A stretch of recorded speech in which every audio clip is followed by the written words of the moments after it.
ગુજરાતના આમ આદમી પાર્ટીના ખેડૂત નેતા તરીકે જાણીતા રાજુ કરપડા દ્વારા ગઈકાલે આમ આદમી પાર્ટીના તમામ હોદ્દા ઉપરથી રાજીનામું આપવામાં આવ્યું. રાજીનામું શું કારણથી આપ્યું કોઈ સ્પષ્ટતા કરવામાં ન આવી.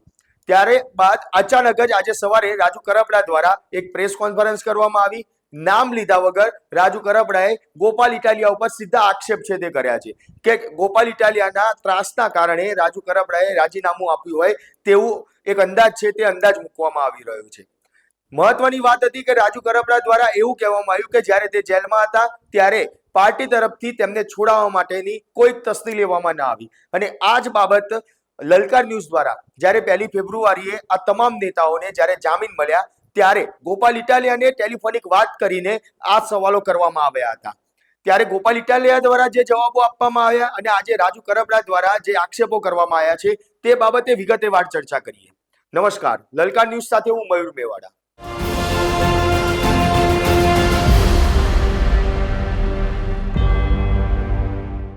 લલકાર ન્યૂઝ દ્વારા 1 ફેબ્રુઆરીના રોજ આ ન્યૂઝ પ્રસારિત કરવામાં આવ્યા હતા કે જે આ ખેડૂતો જેલમાં ગયા છે, જે બોટાદનો જે કડદાકાંડ હતો અને તે કડદાકાંડના કારણે આ ખેડૂતો જેલમાં જવાનો વારો આવ્યો, તેના આંદોલનના કારણે તે લોકોને જેલમાં જવાનો વારો આવ્યો હતો.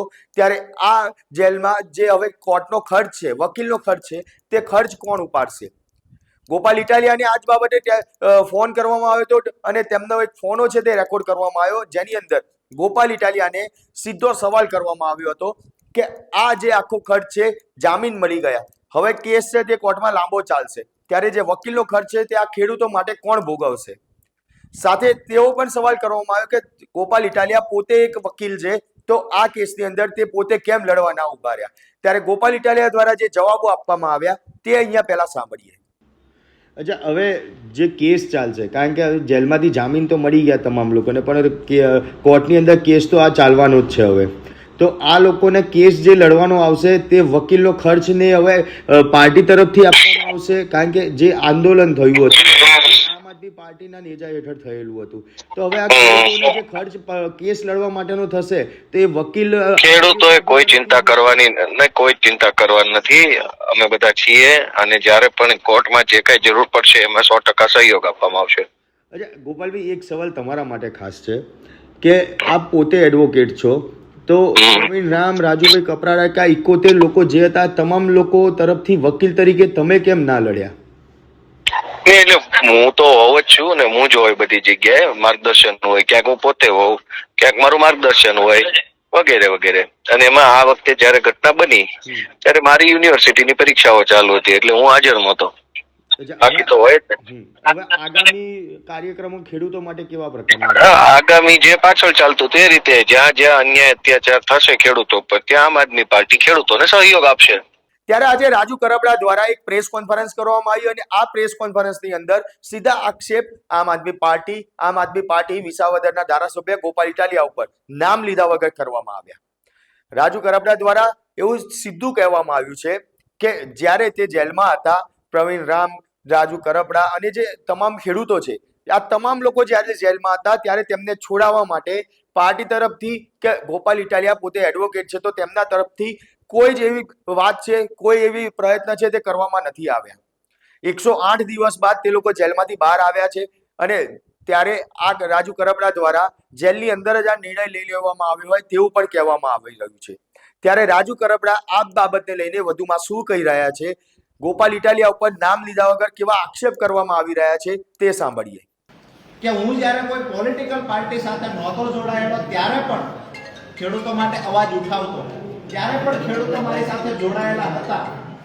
હું આમ આદમી પાર્ટીને મજબૂત બનાવવા માટે ક્યાંક ને ક્યાંક મને જે થયું કે કોઈ પાર્ટી સાથે હશું તો આથી પણ મજબૂતાઈથી લડાઈ લડી શકાશે, એટલા માટે આમ આદમી પાર્ટી સાથે હું 2022માં જોડાયો.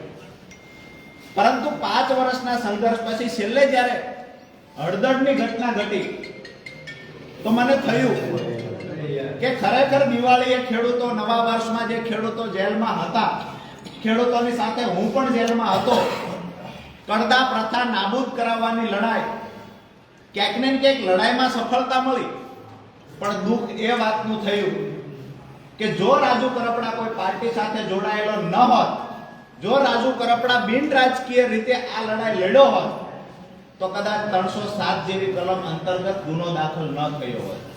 ક્યાંક ને ક્યાંક મને એવું દેખાણું કે બે પાર્ટીઓની રાજકીય લડાઈમાં અમારા ખેડૂતો ભોગ બન્યા.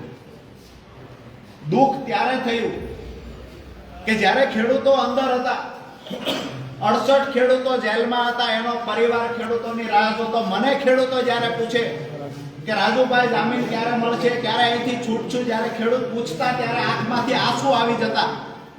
ક્યાંક ને ક્યાંક એ દુઃખ થતું હતું કે ખોટા કેસની અંદર 3 મહિનાની બદલે 3 વર્ષ રાજુ કરપડા અંદર રહેશે તો મંજૂર છે, પણ જે ખેડૂતોએ ક્યારે પોલીસ સ્ટેશન નહોતું જોયું એ ખેડૂતોએ જેલમાં જવું પડ્યું.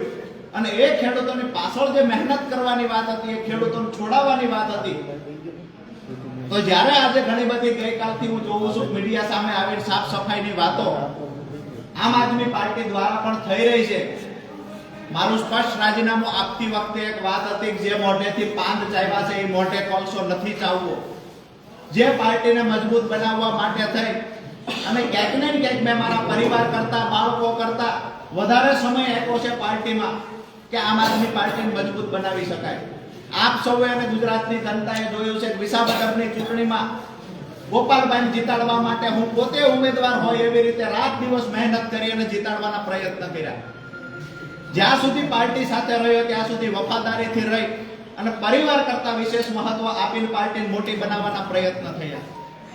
પરંતુ હું જ્યારે જેલમાં ગયો અને જે મને કડવો અનુભવ થયો કે પહેલી મુદત હતી અમારી 27 તારીખે, જે દોસ્તો તર્ક વિતર્ક કરી રહ્યા છે, જે સફાઈની સુખિયાળી વાતો કરી રહ્યા છે, અને ટૂંકમાં કહી કે 27 તારીખ 27/10/2025 ના રોજ પહેલું 12 ખેડૂતોના જામીન મૂકવામાં આવેલા. એનું પહેલું હિયરિંગ હતું 27/10/2025. વકીલો દ્વારા, પાર્ટી દ્વારા વાતો કરવામાં આવતી કે હાઈકોર્ટના સારામાં સારા વકીલ હાજર રાખવામાં આવશે, ચિંતા ન કરતા. જેલની અંદર રહેલા ખેડૂતોને હું કહેતો તો તમે આવતીકાલે છૂટી જશો, ચિંતા ના કરતા, આપણા સારામાં સારા વકીલો આવવાના છે. મને 27 તારીખે ખબર પડી કે પાર્ટી તરફથી સિંગલ વકીલ ત્યાં હાજર નથી રહ્યો. એકદમ નાના વકીલે દલીલ કરી છે અને ખેડૂતોના જામીન નામંજૂર થયા છે. ખેડૂતોએ જ્યારે મને પૂછ્યું પાર્ટી તરફથી વકીલ હાજર હતો, હું ખેડૂતોને જવાબ નથી આપી શક્યો. એનાથી આગળ વાત કરીએ કે જ્યારે ભાવનગર વાળો કેસ અમારા પર થયો, ક્યાંક ને ક્યાંક રાજુ કરપડાને જેલમાંથી બહાર કઢાવવાની જગ્યાએ પ્રદેશમાં રહેલા 1-2 વ્યક્તિએ રાજુ કરપડાને વધારે સમય ફસાવવાના પ્રયત્ન કર્યા છે. મને ફસાવે એનાથી મને કોઈ દુઃખ નહોતું, અફસોસ નહોતો. કદાચ હું એમનો હરીફ બનીશ ભવિષ્યમાં આવું સમજીને ફસાવવાના પ્રયત્ન થયા. પરંતુ મારા ખેડૂતોને પણ મારો ગુસ્સો રાખીને, ખેડૂતોને પણ જેલમાં રાખીને, ખેડૂતો સાથે ક્યાંક ને ક્યાંક ગેમ થઈ હોય આવું જ્યારે દેખાણું, ત્યારે જેલમાં બેઠા બેઠા નિર્ણય કર્યો હતો કે આવનાર સમયમાં જે પણ કાંઈ થશે એ બિન રાજકીય રીતે મારાથી થશે એટલું કરીશું. અને જ્યારે પણ કોઈ એવું કહે છે કે ખેડૂતોનું અમે આ સારું કામ કરીએ છીએ, તો કોઈ પણ પાર્ટીના લોકો સારું કામ કરતા હશે, પછી સત્તામાં રહેલા લોકો હોય કે વિપક્ષમાં રહેલા લોકો સારું કામ કરશે તો એના જાહેર મંચ પરથી વખાણ કરીશું. મહત્વની વાત એ છે કે મારો વિડીયો જે મારી પર ભાવનગરમાં બીજો કેસ થયો, આ વિડીયો અમારી પાર્ટીના મહામંત્રીને માત્ર મેં આપેલો, ત્યારે કહેલું હાજર થતા પહેલા કે આ વિડીયો 31 તારીખે ચલાવવાનો છે, એવી રીતે મારી પાસે માંગવામાં આવેલો. આજે હું એટલા માટે આ સફાઈ આપું છું કે સવાલો ઘણા બધા થાય છે પાર્ટી તરફથી. ગઈકાલથી ક્યાંક ને ક્યાંક મારા માટે નેગેટિવ ચલાવવાના પ્રયત્ન થાય છે. હું આજ પણ કહું છું કે હું મૂંગો બેઠો છું એટલું સારું છે. જો મારી જીભ ખુલશે, મારું મોઢું ખુલશે, તો લોકોને જવાબ દેવાના લાયક તમે લોકો નહીં. ત્યારે એક મહત્વની વાત સામે આવી રહી છે કે આજે વહેલી સવારે આમ આદમી પાર્ટીના 2 નેતાઓ, જે ડેપ્યુટી સીએમ હર્ષ સંઘવી છે, ગાંધીનગર ખાતે તેમના નિવાસ સ્થાને ખાનગી એક બેઠક છે તે કરવામાં આવી હતી. ત્યારે આ 2 નેતાઓની જે વાત કરવામાં આવી રહી છે, તેમાં સૂત્રો દ્વારા એવી વાત સામે આવી રહી છે કે અનુમાન તેવું મૂકવામાં આવી રહ્યું છે કે રાજુ કરપડા અને પ્રવીણ રામ, આ બંને નેતાઓ જે ડેપ્યુટી સીએમ હર્ષ સંઘવી છે તેમની સાથે વહેલી સવારે ખાનગી બેઠક છે તે કરવામાં આવી. પ્રવીણ રામ એટલા માટે નામ સામે આવી રહ્યું છે કે જેલની અંદર રાજુ કરપડા અને પ્રવીણ રામ બંને જણા જેલમાં ગયા હતા, પરંતુ જેલમાંથી બહાર આવ્યા બાદ આ બંને નેતાઓને જે બોડી લેંગ્વેજ છે તે કંઈક અલગ બદલાયેલી જોવા મળી રહી છે.